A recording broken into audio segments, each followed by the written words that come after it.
नमस्कार दोस्तों, स्वागत है आपका आपके अपनी YouTube channel job with PD में। दोस्तों, आज इस क्लास के माध्यम से अपने चैप्टर नंबर 5 की एक्सरसाइज 5.3 की क्वेश्चन नंबर 3 का भी पार्ट नंबर 8 करेंगे। पिछले क्लास तक हमने इसके 7 पार्ट है वो कंप्लीट कर लिए। अगर आपने वो अभी तक नहीं देखे तो उनके लिंक आपको नीचे डिस्क्रिप्शन और कमेंट बॉक्स में मिल जाएंगे, तो आप वहाँ से पहले वाली क्लासेज जरूर देख लेना। अगर आज की क्लास आपको पसंद आए तो आपसे ज़्यादा लाइक और शेयर जरूर कर देना। अगर आप चैनल पे पहली बार पधारे हैं तो चैनल को सब्सक्राइब भी कर लेना। तो चलिए शुरू करते हैं आज की अपनी क्लास। आज का वीडियो शुरू करें इससे पहले मैं आपको अनअकैडमी के बारे में बताना चाहूँगा। अनअकैडमी इंडिया का लार्जेस्ट लर्निंग प्लेटफॉर्म है, जिसकी सहायता से आप आरपीएससी के किसी भी एग्जाम को आसानी से क्रैक कर सकते हैं। इसके लिए सबसे पहले आपको अनअकैडमी का लर्निंग ऐप डाउनलोड करना होगा, जिसका लिंक आपको नीचे डिस्क्रिप्शन व कमेंट बॉक्स में मिल जाएगा। इसके बाद में आप अपने मोबाइल नंबर से लॉगिन या साइन अप कीजिए और फ्री क्लासेस के लिए आपको JPD10 कोड का यूज करना है। इस कोड से आप किसी भी फ्री सेशन को अटेंड कर सकते हैं। अगर आप आरएएस की तैयारी इंडिया के टॉप एजुकेटर के साथ करना चाहते हैं, वो भी फ्री में, तो अनअकैडमी आपके लिए लाया है स्कॉलरशिप फ्री टेस्ट सीरीज, जिसमें आप अलग अलग रैंक लाने पे आपको अलग अलग रिवॉर्ड भी मिलेंगे। साथ ही साथ करंट टाइम्स और ग्राम सेवक के लिए फ्री टेस्ट सीरीज भी अनअकैडमी आपके लिए लेकर आया है, तो आप अपनी बेहतर तैयारी के लिए इन्हें भी ज्वाइन कर सकते हैं। अगर आप आरपीएससी फर्स्ट ग्रेड व आरपीएससी सेकंड ग्रेड की तैयारी कर रहे हैं, तो आरपीएससी फर्स्ट ग्रेड व सेकंड ग्रेड के लिए फ्री मॉक टेस्ट सीरीज भी अनअकैडमी पर चलाई जा रही है, तो आप इन्हें भी ज्वाइन कर सकते हैं। और अगर आप आरएएस मेंस की तैयारी कर रहे हैं, तो आरएएस मेंस के टेस्ट सीरीज 2021 का पूरा शेड्यूल आपके सामने है, जिसमें सब्जेक्ट वाइज टेस्ट सीरीज है। वो आपको बताया गया है कि किस डेट को कौन सा आपका सब्जेक्ट का टेस्ट सीरीज है वो रहेगा, तो इसे भी आप ज्वाइन कर सकते हैं। इसके अलावा भी अनअकैडमी पे सभी एग्जाम जैसे राजस्थान पुलिस, रीट, पटवार आदि के लिए भी कोर्स अवेलेबल है, वो भी इंडिया के टॉप एजुकेटर के द्वारा, तो आप इन कोर्सेज में भी इनरोल कर सकते हैं। अगर आप इनमें से किसी भी कोर्सेज में इनरोल करते हैं और हमारा कोड JPD10 यूज करते हैं, तो आपको 10% का तुरंत डिस्काउंट भी मिलता है। तो इस प्रकार आप किसी भी एग्जाम की तैयारी अनअकैडमी के साथ कर सकते हैं। तो आज ही अनअकैडमी लर्निंग ऐप को डाउनलोड जरूर करें। तो क्वेश्चन नंबर 8 हमें इस प्रकार दिया गया है कि an बराबर 4 है, d बराबर 2 है और SN यानी श्रेणी के पदों का योग कितना दिया गया, हमें 14 दिया गया, और हमें n और a का मान है वो हमें निकालना है। तो कोई भी क्वेश्चन करते हैं तो सबसे पहले हम क्या करते हैं, जो भी हमें दिया गया ना वो लिखते हैं। जैसे हमें क्या क्या दिया गया है, तो हमें दिया गया है an बराबर 4, d सार अंतर 2 दिया गया है और इस श्रेणी के पदों का योग हमें -14 दिया गया। हमें n का मान निकालना है और हमें a का मान निकालना है।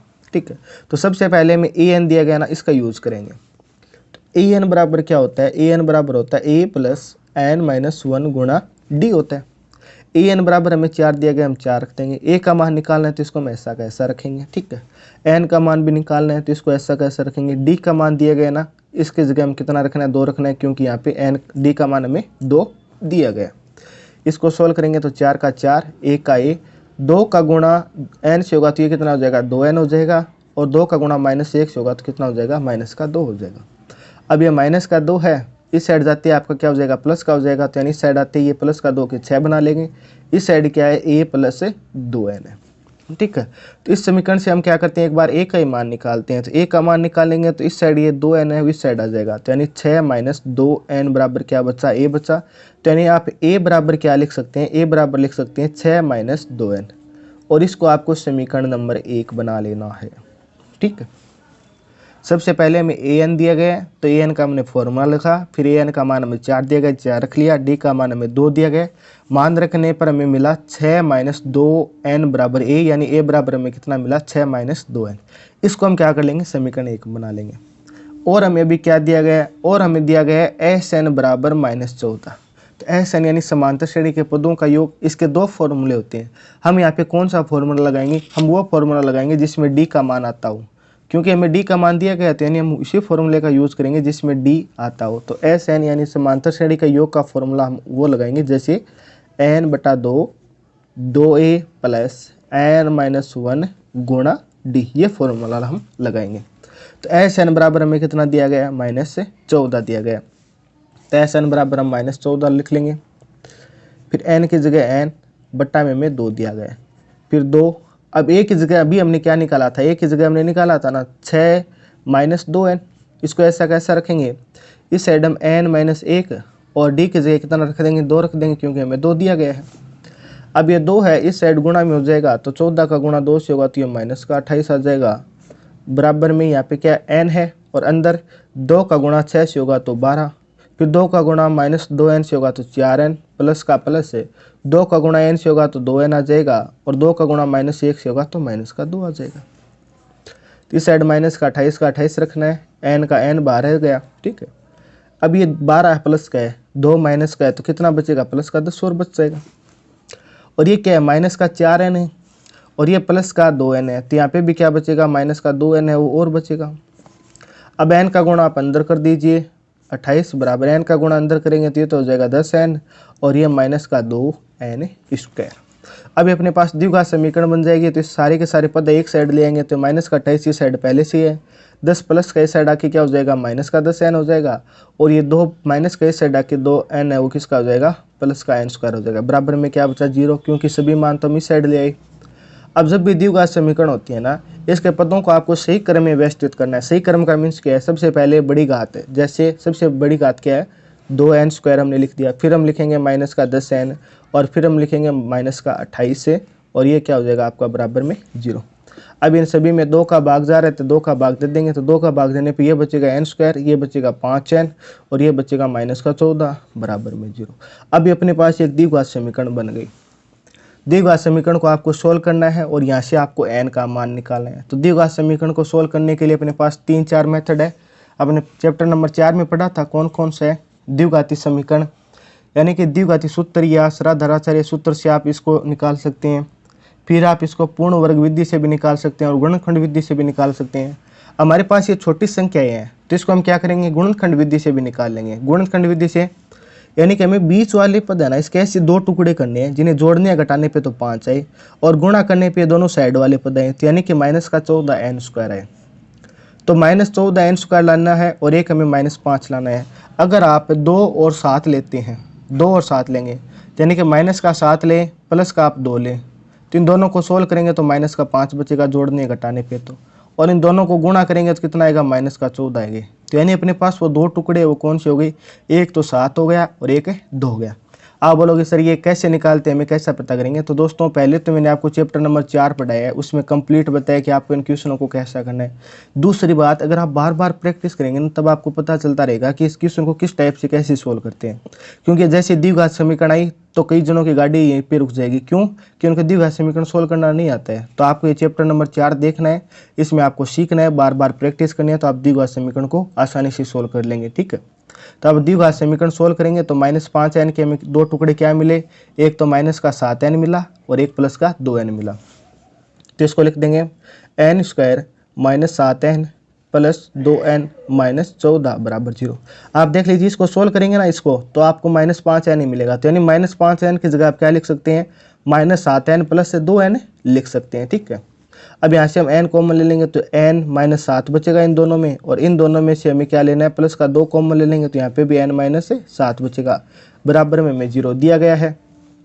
अब इन दोनों में से भी n -7 है वो बाहर ले लेंगे, तो यहाँ पे बचेगा n और यहाँ पे बचेगा प्लस का 2 बराबर में 0।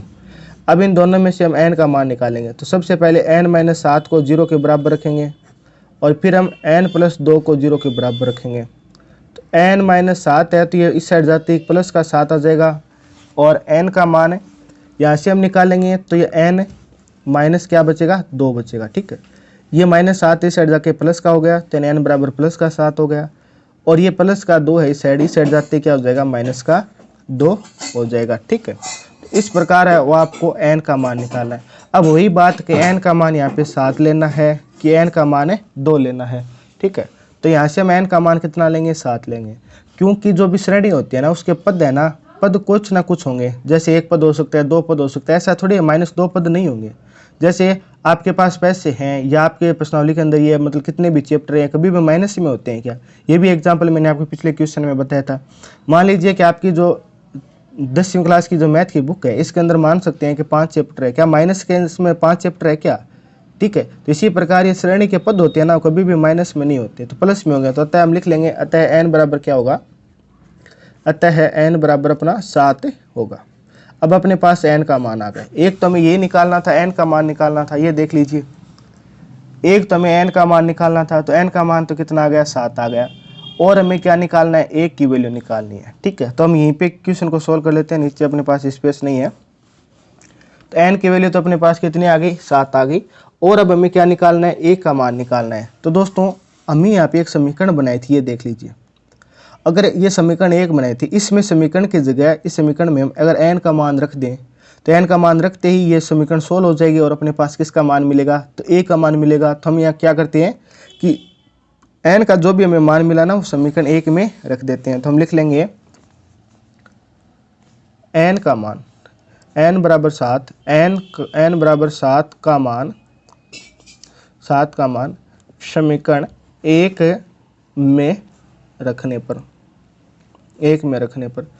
अब आपके पास समीकरण क्या है, एक समीकरण 1 हमने क्या बनाई थी, समीकरण 1 बनाई थी हमने a बराबर 6 माइनस 2n बनाई थी। और n की जगह आपको 7 रखना है, तो a बराबर 6 2 गुणा n की जगह हमने 7 रख दिया। तो 7 का गुणा 2 से करेंगे तो 14 हो जाएगा। तो a बराबर 6 माइनस 14 हो गया। तो यानी a का मान अपने पास कितना आ गया, माइनस का 8 आ गया। ये अपना क्या हो जाएगा, इसका आंसर हो जाएगा। इस क्वेश्चन के अंदर हमें एक तो n का मान निकालना है, एक हमें a का मान निकालना है। तो n का मान तो अपने पास 7 आ गया और 1 का मान अपने पास कितना आ गया, 8 आ गया। इस क्वेश्चन को किस प्रकार किया मैं आपको एक बार वापस बता दूं। हमें दिया गया ए एन बराबर 4 यानी एक श्रेणी है, इसका लास्ट पद हमें यानी कितना दिया गया, 4 दिया गया, 4 व अंतर 2 दिया गया और इस श्रेणी के पदों का योग हमें कितना दिया गया है, माइनस का 14 दिया गया है। हमें एन निकालना है और हमें ए निकालना है। तो ए एन का फॉर्मूला हम यूज करेंगे। ए एन बराबर होता है ए प्लस एन माइनस 1 गुणा डी।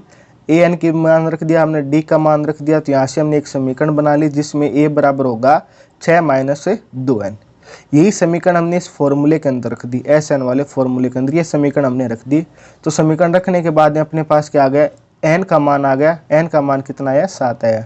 एन का मान हमने 7 ही क्यों लिया, मैंने आपको डिटेल से बता दिया। क्योंकि पद है ना, जो पदों की संख्या होगी ना वो हमेशा क्या होगी, प्लस में होगी। पदों की संख्या क्या होगी आपके पास, हमेशा प्लस में होगी। पद 1 हो सकती हैं, 2 हो सकते हैं, 3 हो सकते हैं, लेकिन कभी भी माइनस है वो नहीं हो सकते। ठीक है, तो इसलिए एन का मान हमने 7 लिया। एन का मान 7 लेने के बाद में हमने ए का मान निकाला। ए का मान निकालने के लिए हमने क्या किया, समीकरण 1 के अंदर एन का मान रख दिया 7। तो समीकरण 1 के अंदर हमने एन का मान रखा तो ए यानी पहला पद अपने पास कितना आ गया, माइनस 8 आ गया। यही तो क्वेश्चन के अंदर आपको निकालना था। एक तो आपको एन का मान निकालना है और एक आपको ए का मान निकालना है। तो इस प्रकार ये आपका पूरा क्वेश्चन है वो सोल्व हो गया। तो दोस्तों आज हमने इस क्लास में जो आपका क्वेश्चन नंबर 3 है, इसका पार्ट नंबर यानी क्वेश्चन नंबर 8 किया है। नेक्स्ट क्लास में से आगे वाले क्वेश्चन है वो सोल्व करेंगे। आज की क्लास आपको कैसी लगी, आप लाइक और शेयर जरूर करके जरूर बता देना। अगर क्लास पसंद आई तो ज़्यादा से ज़्यादा आपको लाइक और शेयर करना है। अगर चैनल पे पहली बार ही आए हैं तो आप चैनल को सब्सक्राइब है वो जरूर कर लेना। फिर मुलाकात होगी इसी प्रकार एक और बेहतरीन क्लास के साथ। तब तक आप हंसते रहना, मुस्कुराते रहना, देखते रहना जॉबिट पीडी। जय हिंद, जय भारत।